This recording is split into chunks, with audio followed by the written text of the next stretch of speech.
Jujutsu Kaisen's Culling Game arc is the longest story arc within the series. It spans over 63 chapters, taking place from chapters 159 all the way up until chapter 221. This story arc centers around a sinister game created by none other than Kenjaku. During the 9th story arc of Jujutsu Kaisen, Yuji and Megumi work together in order to rescue Megumi's sister Tsumiki, who is at the mercy of the rules of the Culling Game. They also have a few other objectives like freeing Satoru Gojo from the prison realm, as well as protecting Master Tengen from Kenjaku. The Culling Game is told across multiple colonies, including Tokyo No. 1 Colony, Sendai Colony, Tokyo No. 2 Colony, as well as Sakurajima Colony. The participants within the Culling Game not only encounter cursed spirits, but they also meet participants who are incarnated sorcerers from the past who have taken over the body of modern day humans. There are multiple curse techniques, domain expansions, and new characters like the formidable lawyer Hiromi Higuruma who are introduced within the Culling Game arc. So much happens during this story arc, but honestly it's not as complicated as it's made out to be. In this video I'm going to break down and simplify all of the events of the Culling Game arc, and hopefully by the end of this video you'll know exactly what happens from the very beginning to the end, and how the Culling Game arc perfectly sets up for the next story arc, the Shinjuku Showdown arc. Be sure to stick around until the very end of this video because there are a lot of fights to uncover. There is a lot of plot progression across the 63 chapters of the Culling Game arc, from betrayals to unforeseen alliances forming. I'll be covering everything. So without further delay, here is my complete analysis of the Culling Game arc.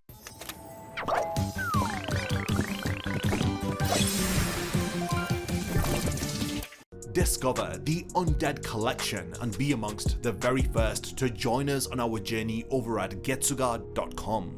The Culling Game is one of the largest acts of Jujutsu terrorism. Immediately following the insanity of the Shibuya incident, the Culling Game kicks off as it's been orchestrated with Kenjaku, as he has carefully designed a battle royale where participants who are referred to as players are required to fight to the death by using their Jujutsu powers and abilities. The Culling Game is taking place within 10 designated barrier colonies which have been spread across Japan. These colonies are held together by a powerful barrier, as Kenjaku desires to evolve all of humanity by optimizing how cursed energy functions, as he wants to push non-sorcerers beyond the current limits of Jujutsu sorcerers and cursed spirits. In order to help Kenjaku go about this evolution, he has utilized Geto's cursed spirit manipulation technique, as well as casting Mahito's idol transfiguration ability. Through this, Kenjaku is able to awaken non-sorcerers who have ingested either cursed objects or seem to have latent cursed abilities.